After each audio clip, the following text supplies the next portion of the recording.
Alright, now that's a lot better than what I started with.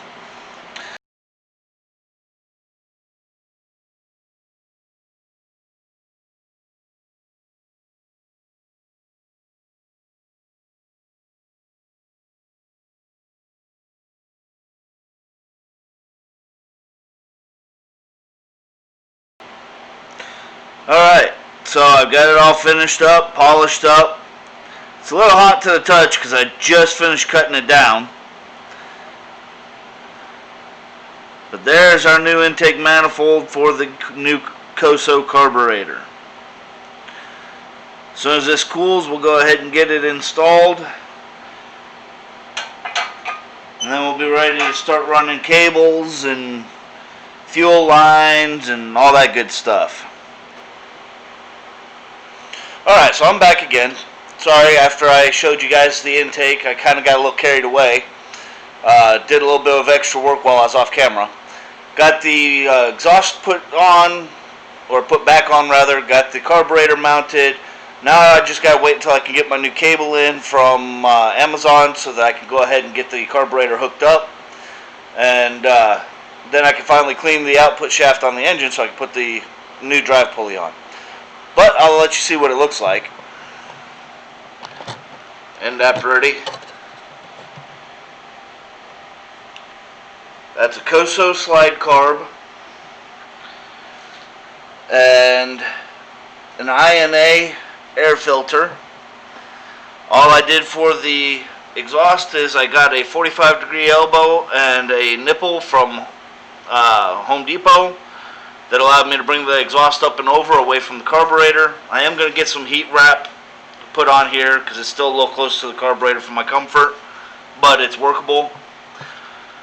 So next step is, like I said, wait for that cable to come in, go ahead and top it off with oil, get her fired up, make sure she sounds good, get this output shaft over here polished up, get the new drive pulley put on, and we'll be ready to hopefully, finally, take this thing out and let her rip. And you best believe I get it out there, I'm going to go full send with it. I want to see what this thing can do. It's been months and I'm dying to try it.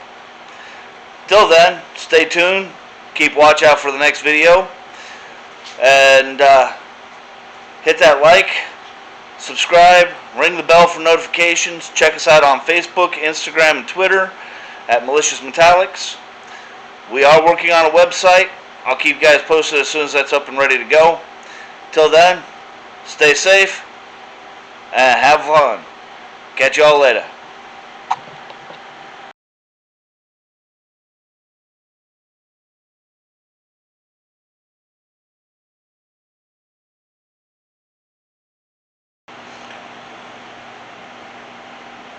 Hey YouTube, so quick update. I had already wrapped on the video that I'm posting today when I had it saved, ready to get ready to post, but there's been a couple of changes since I filmed that. My cables came in. I got both cables. Those were actually from GoPowersports.com, not from Amazon. And a friend of mine came over to help me trace down the issue in the charging system in regards to the wiring in the control box. When we were doing so, we discovered that when I deleted the governor and put the crankcase back together, because I used gasket maker instead of proper gasket, it resulted in the case not having the clearance that it needs for the crankshaft to spin freely. It's binding up in there now. So I have to redrain the engine, pull the crankcase open again. I went and ordered a full gasket kit for it off of Amazon for about $40 because I do plan, when I tear the cart down to paint it, to go ahead and tear the engine down and completely rebuild it. Go through and replace all my seals and gaskets and everything. So, I'll be getting some footage of me opening the case back up after I drain it, replacing that gasket after I scrape the seal. As far as my wiring goes, we're pretty sure we got the charging circuit figured out, got it straightened out, got it running right. Of course, we won't know for sure until I redo the engine again. And as far as my wiring goes, I've got 3 more little wires to make up and hook up for my lights, and then I should be completely done with the wiring harness. And then, again, it'll be connect the cables, make sure the engine's in place and bolted down firmly, polish up my crankshaft, output, and get my new pulley on there, get the new, get the belt back on there, get it all hooked back up, and take this thing for a test run. So that's the game plan. I've got my new throttle cable, my new choke cable. Not quite sure how I'm going to hook up the choke cable yet. I'll figure that out as I go. Best way, adapt and improvise.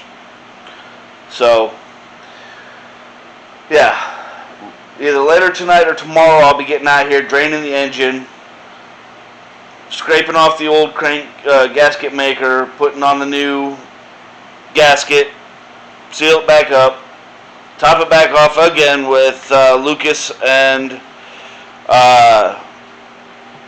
1030 because it's an older engine.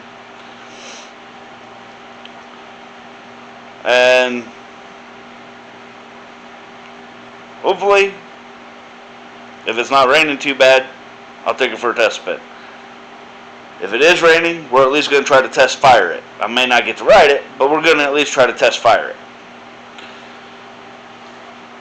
Ideally, it won't be raining at the time that I get done and I can take it out for a quick spin. So, thanks for sticking with me. Check us out on Instagram, Facebook, Twitter. Like, subscribe, follow on all of them. Stay tuned for future updates. Next video, we will be posting a poll that will also be shared on Facebook and Instagram and Twitter, where we will be asking you, the fans, to help pick which color scheme we go with for painting this. Because after I get a chance to test ride it a few times, we're going to be starting to look into getting paint, blasted material. I'll strip it all the way apart again, blast it out, primer it, paint it, all the way. So, stay tuned for that poll, because I'll be taking the winning color scheme from the combination of all of the polls.